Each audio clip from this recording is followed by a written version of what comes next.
Hi everyone, it's John from What Up, and welcome back to another video. Now, there's been an absolute avalanche of Wheel of Time news over the last couple of weeks, so much so that I'm not going to cover it all in this video.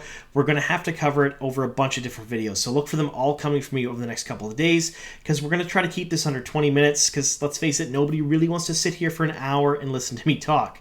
Now, in today's video, we're going to cover an IGN article that maybe, just maybe, gave something very important away from the first episode of the first season that is a popular fan theory.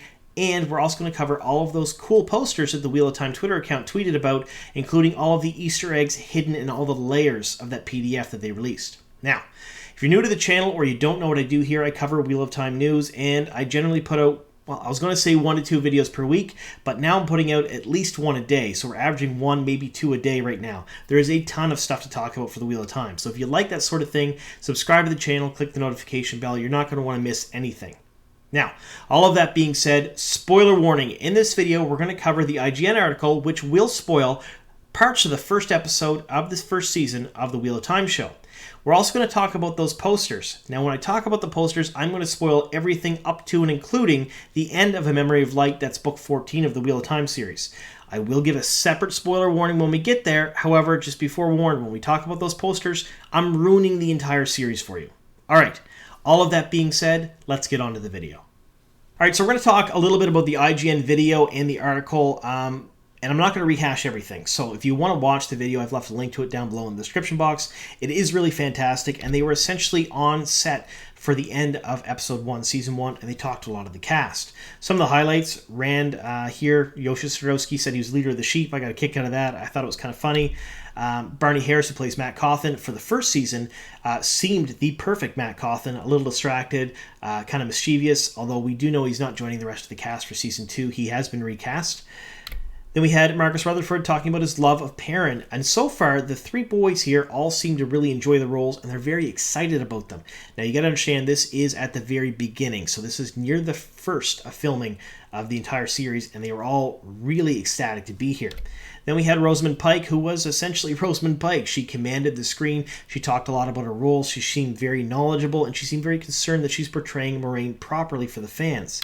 We had Daniel Henney, who joked about Lan being the perfect man, even though he is not, and he's doing everything he can to live up to the character. Really very neat. We had Zoe Robbins. This was really interesting. She talked a bit about Nynaeve, and Nynaeve is a very complicated character, and she seems to have a very good grasp on it. I really enjoyed that. Plus, you get to see her braids up close, and they're absolutely amazing. Now, this is where I think IGN maybe just messed up a little bit, and that's this.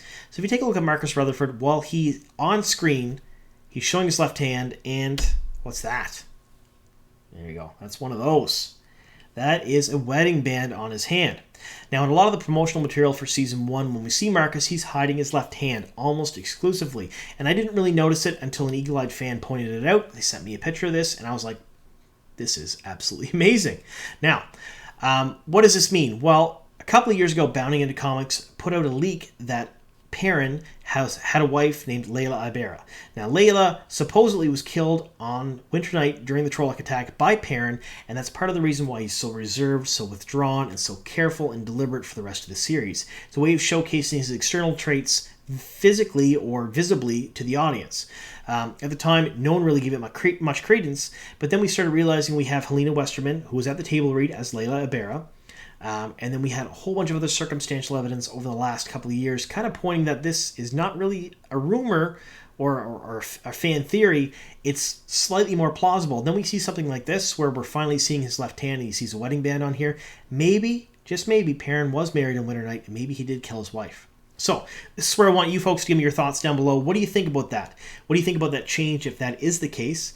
And do you think it's plausible at all? I mean, we keep getting little tidbits and more information. Of course, we're all going to know exactly what happens on November 19th when the first episode drops. So that's a little over 2 weeks away at this point. So we'll all know then. But for now, what are your thoughts on this? I really want to know if you think this is likely and if it's going to happen. Then we had the Wheel of Time Twitter account surpass 100,000 followers, and I will let you know, if you do watch this channel but you don't have a Twitter account, go make one. It doesn't even have to be a fantastic Twitter account. You don't have to interact much. Just go there and follow the Wheel of Time, because they interact with the fandom daily. They're putting out all kinds of stuff, almost exclusively interacting with the fandom on Twitter. So a lot of the little tidbits we get, pictures, the puzzle, big interactive event that happened a few weeks ago. That all happens through Twitter. So if you don't have Twitter, you're really missing out on a major facet of their marketing and basically interaction with the fandom.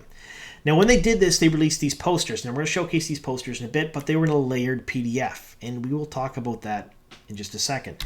But these are the posters, and the posters are absolutely beautiful. I'm really impressed with these ones.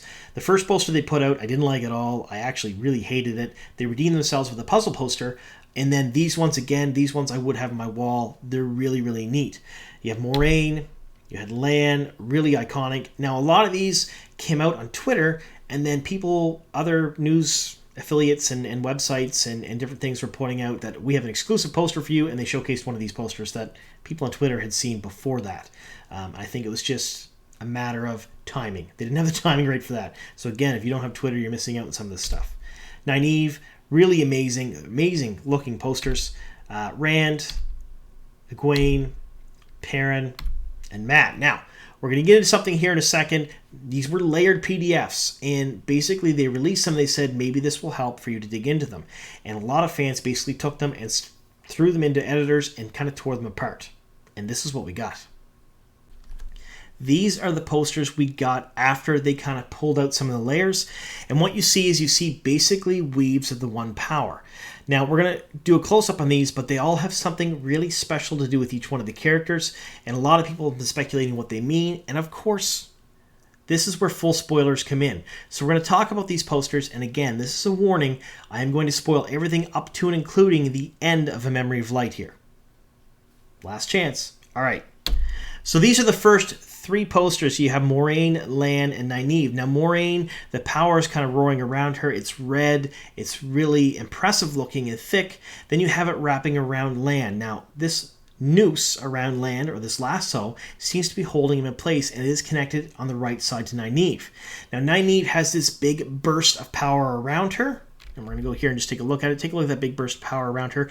All sorts of different colors. But if we go back here, it has Moraine on one side, Nynaeve on the other. Their powers are connected together, and they're pulling Lan in two different directions, much like happens in the book series. You even see this in The Eye of the World when he starts to showcase his love for Nynaeve, but Moraine is his duty. And you see that throughout the entire series. It's really cool that they did this. And again, we may be reading too much into this, but I don't think we are, because they did this on purpose, because they know the fans are like this.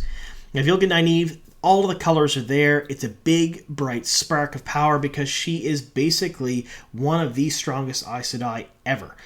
She is super strong. She uses all 5 powers to heal, and you're seeing it there. Plus, the background here, yellow. And if you look back at Moraine's, blue. Lan's is blue, because Lan's her warder. Nynaeve's is yellow. She does become an Aes Sedai of the Yellow Aja, so there's that. Then you have Rand's. The background is red, and you have these weaves kind of trapping around him, almost like fate is trapping him. He is a Ta'veren. He can move the pattern. However, he is still stuck in his destiny. He has to do what he has to do. And I think that's where this egg comes in. It sort of looks maybe like a dragon's egg. Maybe they're going for that, but I think it's trapping him in his destiny. Then you have Egwene here. Now, Egwene has the power going around here. Now, if you take a look at that, the weaves there, they look like they're settling over her shoulders, sort of like maybe a multicolored stole, the Amaryllis stole, because she does become Amaryllis later on in the book series. Again, a little bit of foreshadowing, an Easter egg for the fans of the book series who have seen it before. Maybe wouldn't mean much to anybody else, but it really meant a lot to us. Then you have Perrin here, and look at this. Perrin has the power around him in the shape of a wolf's head. We know he's a wolf's brother. We know that he can speak with wolves, and this is really neat. And then we get all the way to Mat. And the power just sort of fizzles out and doesn't even really touch him. There's almost nothing there. And why is that? We know later on in the book series he gets his fox head medallion and essentially is pretty much immune to direct effects of the power. It just kind of melts when it touches him, sort of like we're seeing here. Now, the last photo we have here is an exclusive IGN photo, and it shows Lan and Moraine in what I believe to be the Two Rivers. And I just want to take a look at this. You see who I think is Mandarb in the background there. That's Lan's horse. Beautiful, powerful looking horse. But the set, it's weathered. It's absolutely immaculate. It looks real. They did a lot of really hard work on this just to burn it down. Now, we know they burnt the sets down on purpose because we had a bunch of news articles from local areas in the Czech Republic that talked about that. They built this huge, beautiful set and then burnt it down. And I honestly think they're kind of standing in front of the wine spring here because it has a lot of stone columns and stuff that we've seen in some of the promotional material. Very, very neat, very cool, but I wanted to showcase this. Now, take a look at Land's clothing, for lack of a better term here, I guess. A lot of people said it looks like he's kind of wearing pajamas, or they made fun of it, but look at that, he's wearing armor underneath it. He definitely is a warrior through and through, and he's looking around protecting Moiraine, and Moiraine again is in that iconic blue suit that we've seen throughout all the promotional material, and we'll continue to see her in the show. All right, so that's pretty much all I have for this particular video. Again, I'm going to break this news up into a bunch of different videos because there is so much to cover, and I don't want to be sitting here talking at you folks for hours at a time. Now, I want to hear your thoughts down below in the description box. What do you think about the first part of the video where we talked about Perrin and perhaps being married, all of the leaks, the rumors, all of the circumstantial evidence, the castings, and then that picture of a ring? Really cool to see. I think it's all tying in together, and I think honestly, this is going from more rumor to completely plausible the more and more often we see it. Now, a lot of people are asking in the comment boxes down below my videos, what is this rumor about Perrin having a wife? Well, we've explained it pretty well in this video, although I did multiple videos about it a long time ago when the rumor first surfaced. I want to hear your thoughts on those posters, and again, I won't reiterate exactly what was in them, but tell me, am I hitting the mark? It seems to be what I feel is probably was their intent, was to give us little Easter eggs as fans, and a lot of other people kind of thought the same way. There's been a lot of discussion about it on Reddit, the Facebook groups, and on Twitter as well, and everyone's pretty much kind of overanalyzed it at this point and kind of broke everything down, and they all pretty much have the same thoughts that I did. So I think I'm not too far from the mark there, but I want to hear your thoughts too down below in the description box. Now, all that being said, thank you so very much for sticking with me here to the very end, and here's to many more.